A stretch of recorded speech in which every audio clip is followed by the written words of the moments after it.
14절, 15절 말씀입니다. 신약성경 345페이지 디모데후서 3장 14절, 15절 말씀, 2절 말씀 함께 한 목소리로 읽겠습니다. 그러나 너는 배우고 확신한 일에 거하라.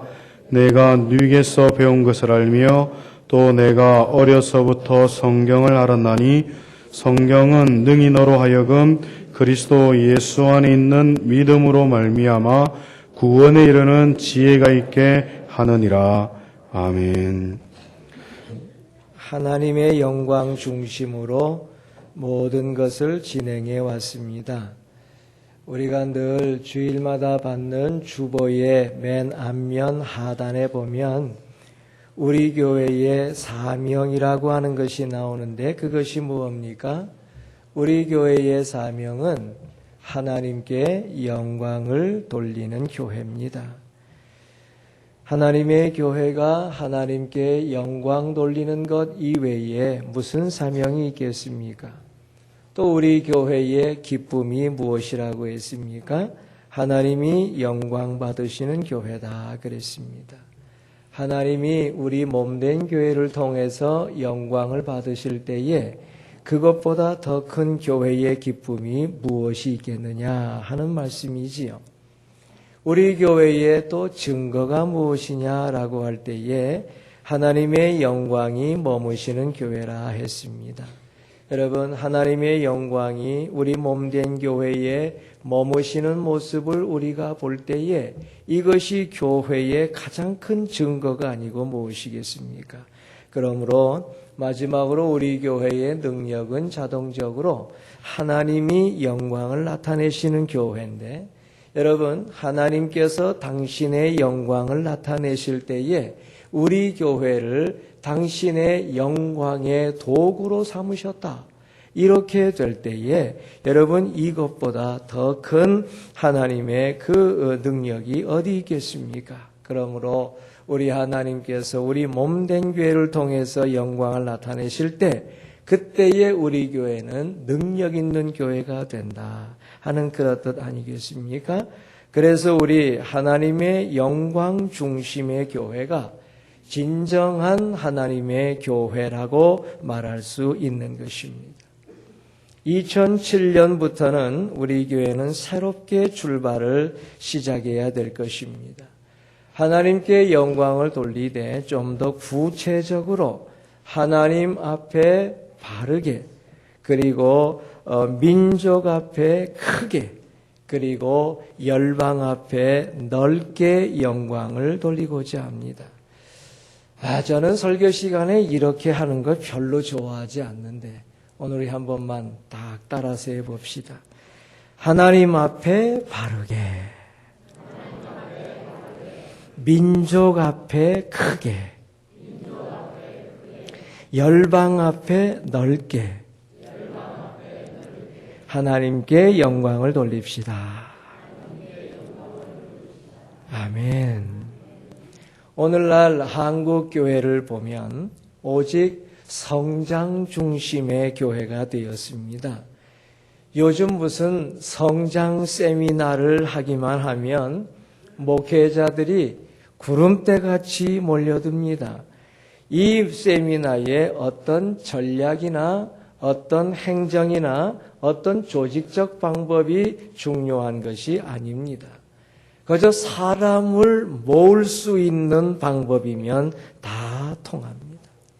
제가 지금까지 설교를 통해서 한 번도 언급하지 아니한 단어들을 이제 조금 사용하게 될 것입니다. 우리 성도님들 잘 이해되지 않을지 모르지만은 잠깐만 귀 기울여 주시면 좋겠습니다. 단지 성도들을 많이 모이게 한 목회자가 강사가 되면 무조건 배우려고 모여듭니다. 셀 처치가 온 한국교회를 요동치고 지나가고 있습니다.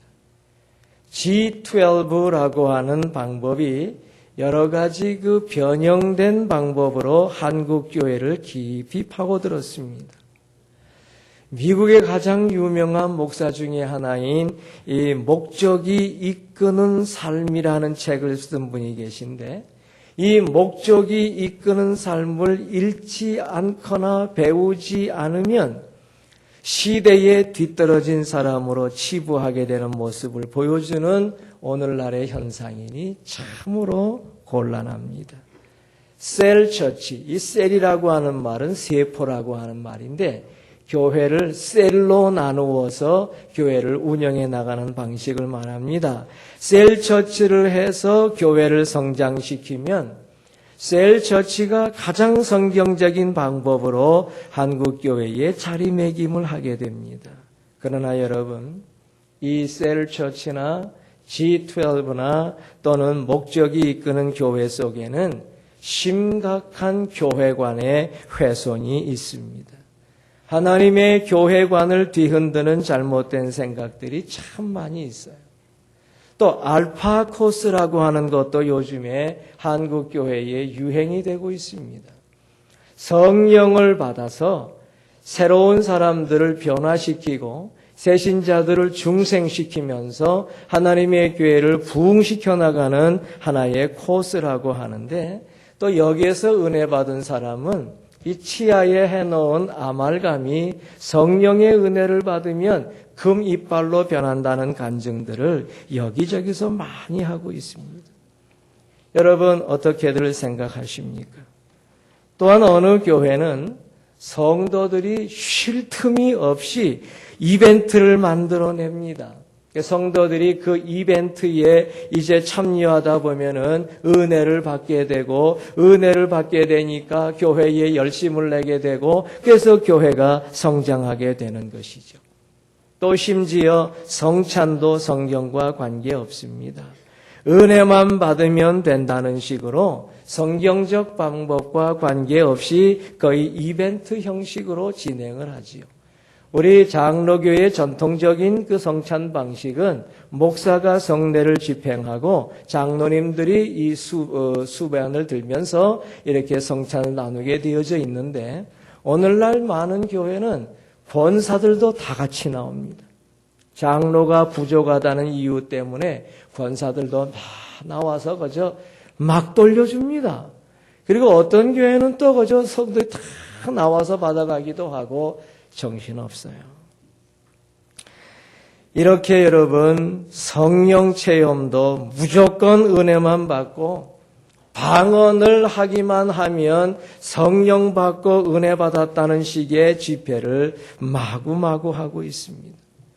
정말 답답한 것은 이런 집회를 인도하는 목회자들이 능력의 종으로 인정받는 일들이요, 이런 집회에서 은혜를 받았다고 간증하며 자랑하는 성도들이 정말 많을 때 속이 많이 상합니다. 우리 사랑하는 성도들이요, 한국교회에서 어떤 목사님들이 인정을 받습니까? 일단 큰 교회를 목회하는 목사님들입니다.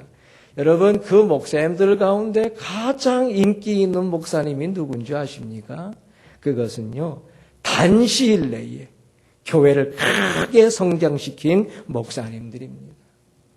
진실하고 거룩하고 자기 자리를 굳건하게 지키고 자기가 있는 곳에서 세상의 빛과 소금이 되고자 애쓰는 목사들은 어디에 있는지 아예 찾지도 않습니다. 부끄러운 이야기지만은 제가 서울에서 울산으로 내려왔을 때에 저를 아는 대부분의 목사들은 제가 목회하던 서울교회에서 뭔가 문제가 생겼기 때문에 내려갔을 것이라고 다 생각했습니다. 왜 안 그러겠습니까? 몇 배 큰 서울교회에서 이 작은 지방교회로 내려가는 것이 아무 문제도 없는데 스스로 교회를 사임하고 내려가는 것은 있을 수 없는 일이었고 한 번도 없는 일이었기 때문입니다. 자, 그러나 우리 사랑하는 성도들은 한국교회의 목사님들의 위치를 여러 사랑하는 성도님들이 바로 잡아줄 때가 벌써 되었습니다. 우리 교회가 하나님 앞에 바르게로 하나님께 영광을 돌리자고 했는데 아무리 목사가 훌륭하고 아무리 교회가 여러분 아름답고 아무리 교회가 여러분 좋고 성도가 아름답다고 소문나도 소용없습니다. 하나님의 교회는 반드시 성장해야 되기 때문에 그렇습니다. 하나님의 교회가 성장해서 이렇게 성장했다는 바른 하나님의 방법과 성경적인 방법을 제시해 줄 수 있는 교회가 되어야 그 교회는 힘이 있는 교회가 되는 거예요.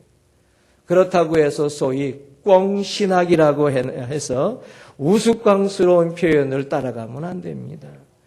목사가 어떻든지 성도가 어떻든지 교회가 어떻든지 간에 성도가 많이 모이면 그만이요, 교회가 커지면 그만이라는 생각을 가지고 있는 신앙을 언필칭 꽁신학이라고 합니다.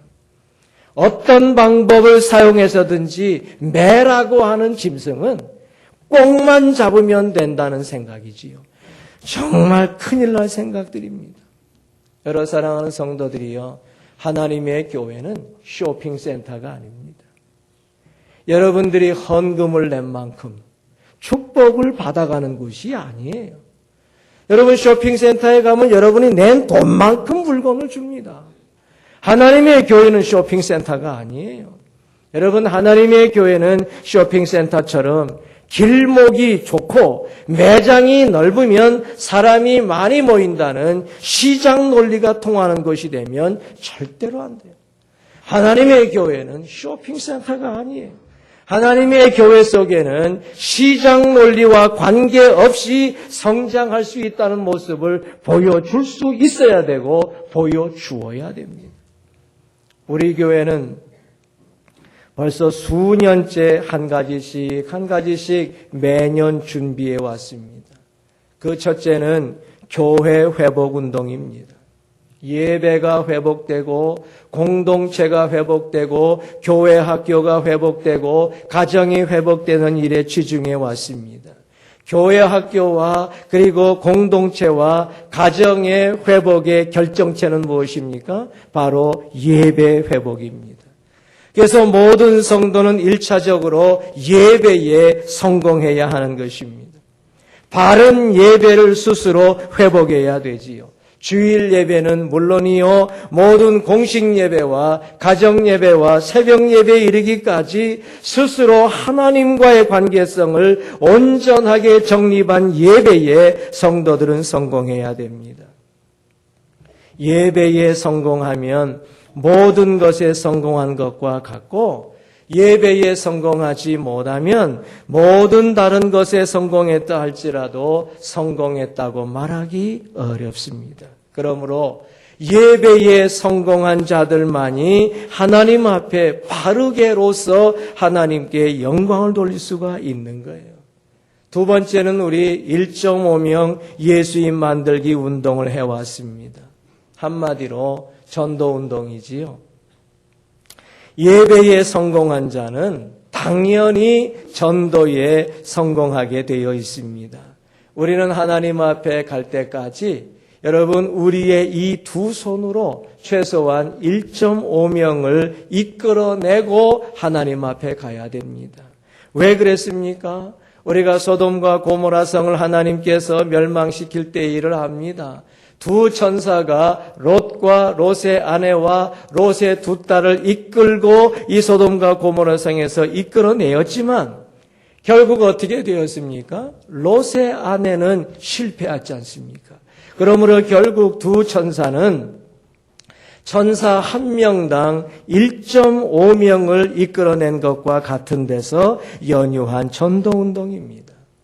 물론 지금까지 이 운동이 계속되고 있습니다. 하지만 솔직하게 표현하자면 미미하기 짝이 없죠. 하지만 내년부터 너무나 중요한 이 전도운동은 본격적으로 시작될 것인데 조금 후에 다시 말씀을 드리겠습니다. 셋째는요, 강도 만난 자의 이웃이 되는 운동입니다. 우리는 간단하게 강만이 운동이라고 부르지 않습니까? 이 운동은 한마디로 구제 활동입니다. 구제를 돈으로만 하는 것이 아니라 삶으로 하자는 운동입니다. 여러분, 강도 만난 자가 우리에게 찾아오는 것이 가능합니까? 불가능합니다. 산을 타다가 등산을 하다가 조난을 당했는데 그 조난당한 소식을 들은 구조대원들이 말하기를 나한테로 와 그러면 되겠습니까? 조난당한 사람이 어떻게 찾아올 수가 있어요? 여러분, 죽어가는 사람들이 우리에게 찾아올 수가 있겠습니까? 그러므로 강도 만난 자의 이웃이 되자는 운동은 이런 죽어가는 자, 강도 만난 자와 같이 어려움을 당한 자들을 우리가 찾아가서 그들의 이웃이 되어지고 그들의 영혼을 하나님께로 돌아오게 하자는 운동 아니겠습니까? 물론 이 운동도 계속되고는 있으나 참여하는 자의 숫자는 너무 한정되어져 있습니다. 하지만 이 구제운동이 얼마나 중요한지 모릅니다. 그래서 여러분, 예배와 전도와 구제는 가장 중요한 교회의 틀입니다. 우리 교회는 이를 수년 전부터 제시하면서 계속 훈련해 오며 그 삶을 준비하고 있습니다. 그래서 우리 교회는 이제 성장의 준비를 다 갖추었어요. 교회가 성장하되 하나님 앞에서 바르게 성장해야 그 의미가 있습니다. 무엇이 하나님 앞에서 바르게 성장하는 방법입니까? 예배에 성공한 성도들이 자기의 삶으로 전도하고 동시에 자기의 삶으로 구제하는 모습을 가질 때에 교회가 성장하는 것입니다. 여기 앉아 계시는 성도들이 전혀 움직이지를 않는데 교회가 성장할 수 없어요. 하나님 앞에 예배에 성공한 성도들이 나아가서 정말 삶으로 전도하고 삶으로 구제할 때에 하나님의 교회의 바른 성장의 바른 모습을 보여주는 것입니다. 여러분, 이벤트성 전도는 필요가 없습니다. 딱 한 번만. 이상한 캐치프레이즈를 내세워서 전도하는 이벤트성 전도 필요 없습니다. 이벤트성 구제도 필요 없습니다. 한번 확 돈을 모아서 누구를 도와주는 이런 식의 구제는 필요 없습니다.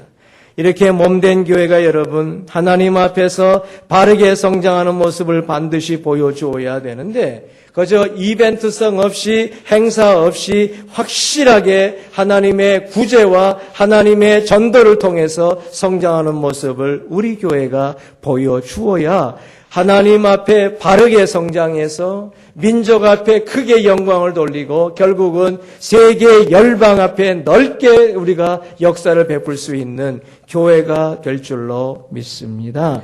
저는 서울교회에서 목회하면서 개인적으로 확신을 가질 수가 있었어요. 제가 서울교회를 10년 목회했는데 저는 목회하는 동안에 이벤트 한 번도 하지 않았습니다. 그리고 행사도 우리가 하는 이런 모든 행사는 했지만은 특별한 어떤 행사를 한 번도 하지 않았습니다. 오직 목사는 말씀으로, 오직 교회는 기도로, 오직 성도는 개인 전도와 개인 구제로서 3배가의 성장을 이루어내었습니다. 하나님이 기뻐하시면 우리 몸된 교회도 이런 3배가를 충분히 이루어 주실 줄로 믿습니다. 저는 우리 교회 출석 성도들을 최소 2,000명으로 목표 삼았어요. 우리 교회는요, 한 번 들어올 때에 정말 불편하도록 앉으면 한 700명 앉을 수 있습니다. 내년에 제가 일부 7시 예배를 신설할 때에 각 예배에 700명씩이 들어온다고 생각하면 2,000명을 목표로 삼을 수 있는 것입니다. 혹시 하나님께서 우리 교회를 신축할 수 있는 축복을 하게 해주신다면 저는 출석 성도를 3,000명 정도로 잡게 될 것입니다. 이것은 우리 교회의 숫자적 목표치입니다만은 이런 숫자적 목표는 중요한 것이 아닙니다. 우리가 어떤 모습으로 어떤 방법으로 이렇게 이 목표치를 채우느냐 하는 그 과정과 내용이 중요한 거지요. 자, 여러분, 우리 교회는 내년부터 주일 예배를 7시에도 드리게 됩니다. 그 예배의 명칭을 헌신자 예배라고 부를 거예요. 이 예배의 취지는요, 바쁜 사람을 위해서 아침 7시에라도 예배를 드리고 어디를 가든지 가라. 그래서 예배를 신설하는 것이 아닙니다. 여러분, 이 일부 예배를 신설한 서울에 있는 많은 교회들의 일부 예배를 참석한 성도들의 모습을 볼라치면 전부 다 아주 울긋불긋한 옷을 입고 예배에 참석합니다. 예배를 딱 마치면 북한산으로, 수락산으로, 춘천으로 이렇게 다들 그 산행을 떠나지요. 예배 안 드리고 가면 벼락 맞아 죽을까봐 이제 예배를 이제 드리고 가는 것인데, 여러분, 오히려 본교회에서 아침 일찍 예배를 드리는 것은요, 강만이 운동에 참여하거나 다른 어려운 개척교회나 농촌교회를 돕는 소위 확장주일학교에서 봉사하고자 하는 사람들을 만들어내기 위한 것입니다.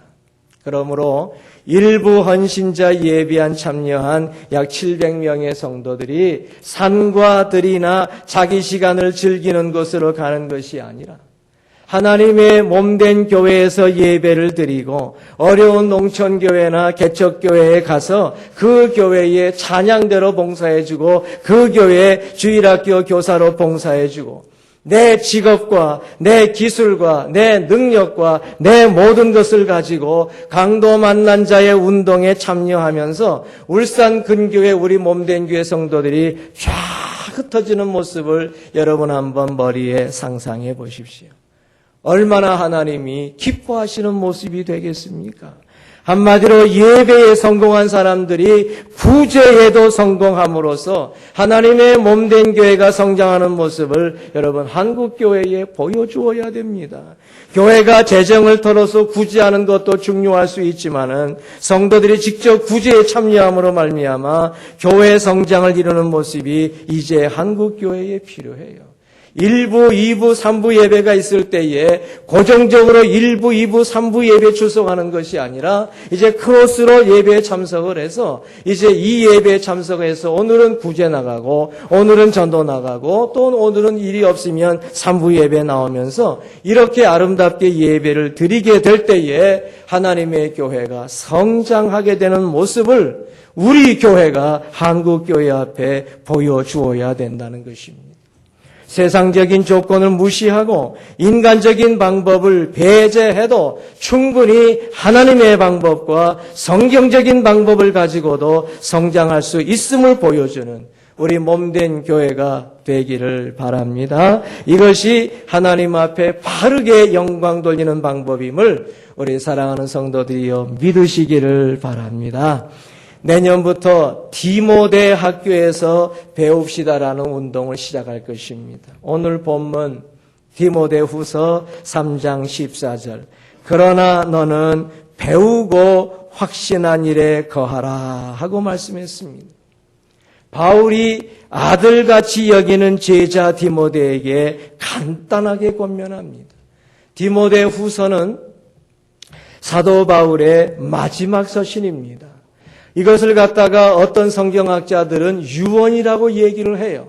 사랑하는 자기의 아들 같은 디모데에게 유언처럼 말씀을 들려줄 때에 간단하게 하실 말씀이 뭡니까? 너는 배우고 확신한 일에 거하라 그랬습니다. 이 말씀을 우리가 깊이 한번 생각해 보면 배우고는 일단 과거형으로 생각해 봅니다.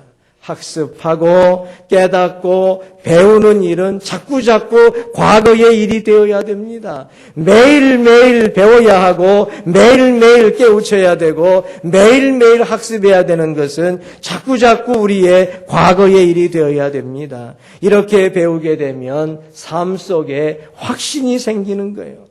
그렇기 때문에 확신의 일은 우리가 현재형으로 생각해 보지요.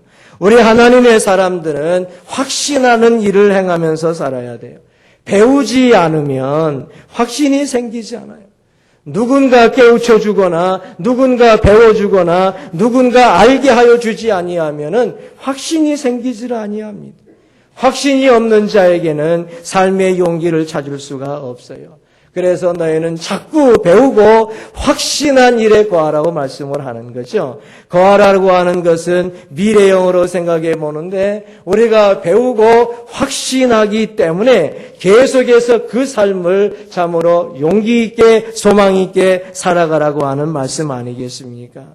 배움과 확신이 없으면요. 살아가는 것 자체가 무의미합니다. 여러분 우리가 확신 없이 이 세상 살면 무슨 의미가 있습니까? 바울은 그래서 디모데에게 이것을 계속해서 요구했습니다. 계속 배워라, 계속 확신하라, 계속 담대하라, 그리고 그 삶 속에서 소망 가운데 살아라. 이렇게 우리에게 요구하고 있는 것입니다. 오늘날 우리 성도들에게 이것이 필요해요. 그래서 이것을 디모데 학교라고 칭하고 디모데 학교에서 배웁시다라는 이렇게 권면을 드리는 것입니다. 내년에는 계속해서 화요일에는 아침과 저녁에 ATTS 성경학교가 열릴 것이고요. 수요일 저녁에는 세례자 학교가 열릴 것입니다. 목요일 오전과 오후에는 전도학교가 열릴 것이고요. 금요일 저녁에는 새신자 학교가 열릴 예정입니다.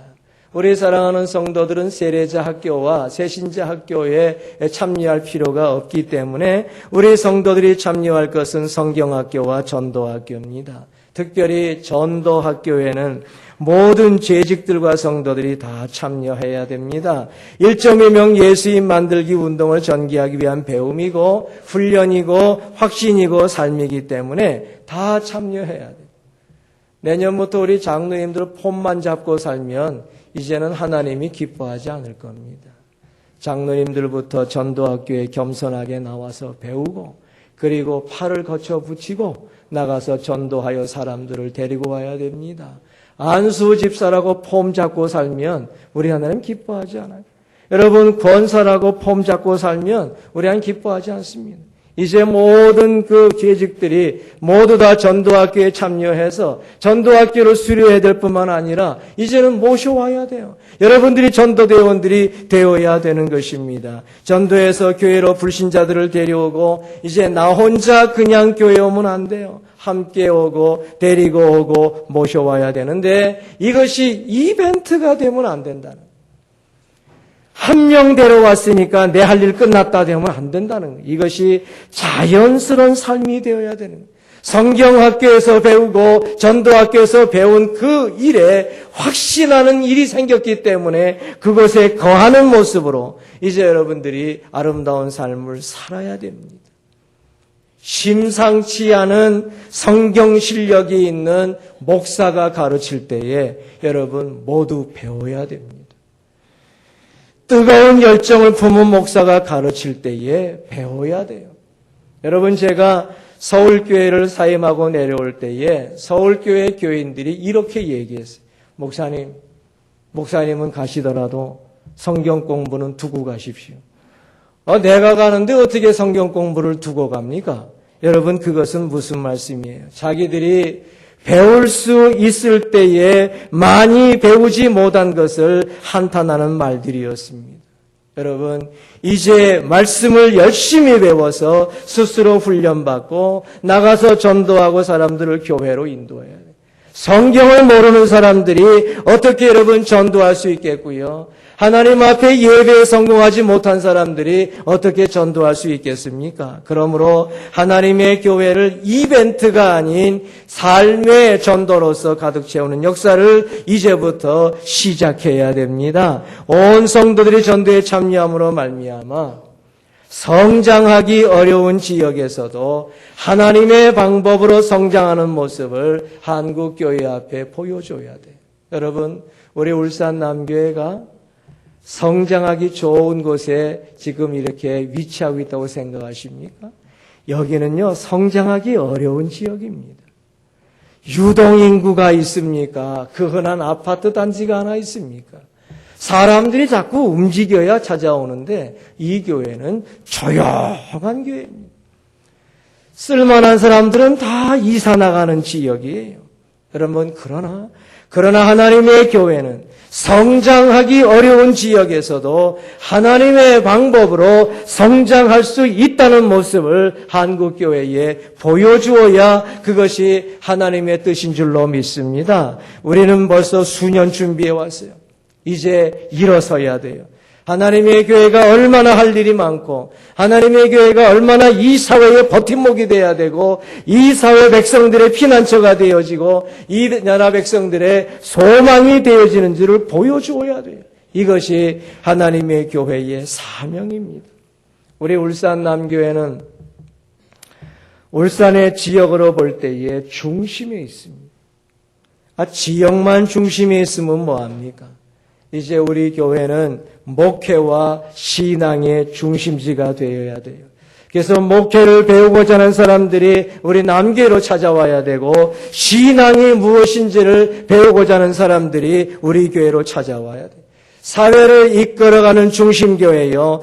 바른 신앙과 삶을 제시하는 중심교회가 되어야 된다는 거예요. 우리 사랑하는 성도들은 이와 같은 교회를 만들어가고 있다고 하는 자부심을 가지시고 민족 앞에 크게 영광 돌리는 교회를 만들어가는 우리 성도들이 꼭 되시기를 바랍니다. 하나님께서 우리에게 이런 능력 주실 줄 믿으시기를 바랍니다.